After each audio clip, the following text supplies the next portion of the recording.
What attracted me most to the hippie movement was it was different than what I had ever seen in my life. It was accepting, it was love and peace. And you have to realize that during that time there was a lot of bad stuff going on here in the United States. It was the Vietnam War, and my brother was killed in Vietnam. That affected me tremendously. There were race riots going on all over the United States. They were burning and looting cities. Fort Wayne even had a curfew during that time, and the whole drug scene was just exploding, opening up, the psychedelic drugs, and it was all fascinating to me. And then we had the love-peace thing going on, which really attracted me because, with my brother dying in Vietnam, I was very against war. I didn't know what to do with that. I didn't know where to take it. It was just a natural thing that I was attracted to the hippie movement.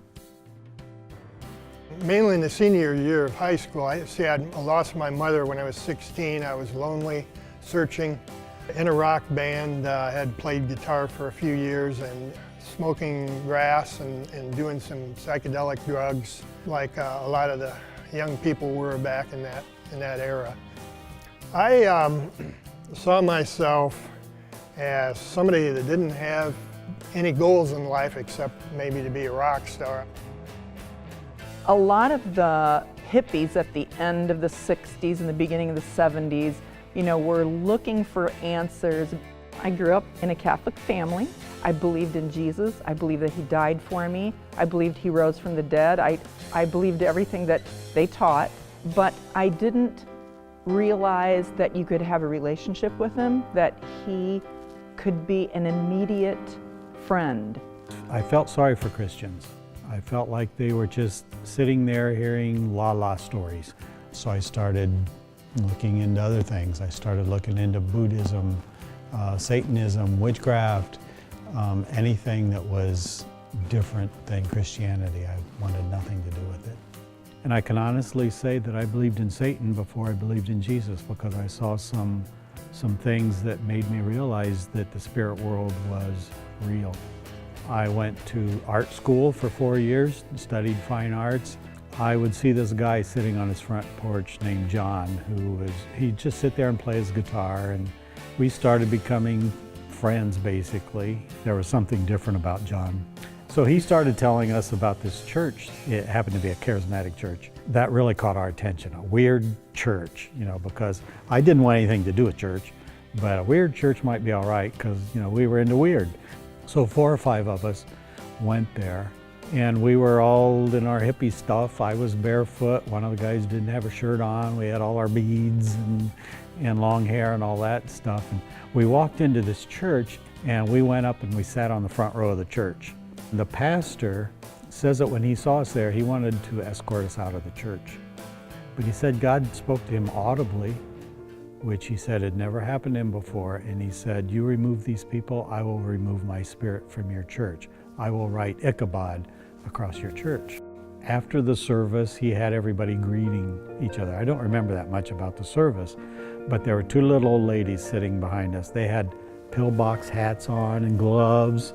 I mean, they were your typical old ladies of the 60s, And we turned around and I thought, oh boy, here we go, And these ladies talked to us like we were their grandchildren. And they were so friendly and so accepting of who we were. And I remember leaving, when we left that service, I said to one of the people, if that's what being a Christian is, I might do that someday. I had no idea what that meant or what that would lead to. A couple weeks later, John came over to my apartment, and we were just talking, and he started sharing his testimony. He had been in the Army, he had been doing drugs, and he was fed up with everything. He tried to kill himself. He drove into a bridge abutment, and of course he ended up in the hospital. It didn't kill him. He said that while he was laying in that hospital bed, it was like a light, and he said he felt like it was pulling him up, and something about the way he explained what had happened to him, at that moment inside of me, I said, okay. I mean, it was that simple. That's all I did. Okay. And I accepted Jesus then. And there was an attraction to this group, and other people started coming to know Jesus. You know, I don't remember even how, they just started coming. The pastors started having special meetings just with us. We were different, but the Holy Spirit was really working in this group of young people, and he knew it, and he felt that something had to be done.